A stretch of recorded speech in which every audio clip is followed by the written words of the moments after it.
നമസ്കാരം, ഋഷിഭോക്തം ചാനലിലേക്ക് ഏവർക്കും ഹൃദ്യമായ സ്വാഗതം. കഴിഞ്ഞ 2 ദിവസങ്ങളിലായിട്ട് നാം രാഹുകേതുക്കളുടെ ഗ്രഹസ്ഥിതി മൂലമുള്ള പുതുവർഷത്തിൽ ഉണ്ടാകാൻ സാധ്യതയുള്ള ഗുണദോഷങ്ങളെയും പരിഹാരങ്ങളെയുമാണ് പ്രതിപാദിച്ചു വരുന്നത്.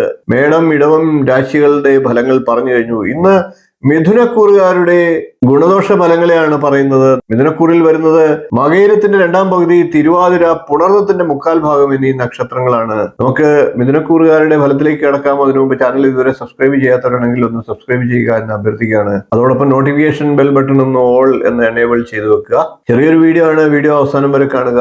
മിഥുനക്കൂറുകാരുടെ ഫലത്തെ ഒന്ന് പരിശോധിക്കാം. മിഥുനക്കൂറുകാരെ സംബന്ധിച്ച് രാഹു 10ാം ഭാവത്തിലും കേതു 4ാം ഭാവത്തിലുമാണ്.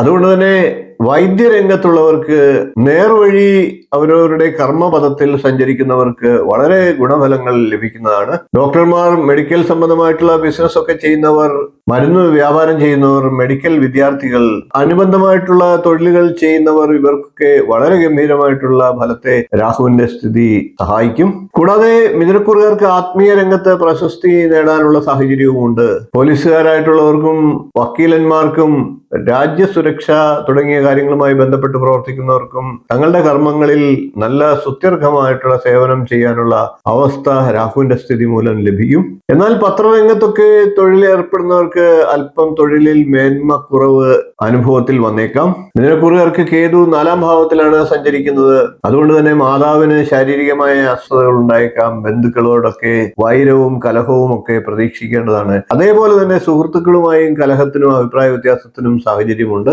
കൂടാതെ അമ്മാവന്മാരുമായും അഭിപ്രായ വ്യത്യാസങ്ങൾക്ക് സാഹചര്യമുണ്ട്. വീട് പണിയൊക്കെ ചെയ്യാൻ ആഗ്രഹിക്കുന്നവർക്ക് അതൊക്കെ ചിലപ്പോൾ തടസ്സപ്പെട്ടു പോയേക്കാം. വാഹന സംബന്ധമായിട്ട് കേടുപാടുകളൊക്കെ ഉണ്ടാകാനുള്ള സാഹചര്യങ്ങളുമുണ്ട്. കൂടാതെ ജലസംബന്ധമായിട്ടുള്ള ഭയവും നാൽക്കാലി നാശവും ഒക്കെ പ്രതീക്ഷിക്കേണ്ടതാണ്. ഇനി നമുക്ക് രാഹുകേതുക്കളുടെ ഗുണദോഷ ഫലങ്ങൾ മൂലമുണ്ട ദോഷപരിഹാരത്തെ ഒന്ന് ചിന്തിക്കാം. കുടുംബക്ഷേത്രം സന്ദർശിക്കുക എന്നുള്ളതാണ് മിഥുനക്കൂറുകാർ ആദ്യം ചെയ്യേണ്ടത്.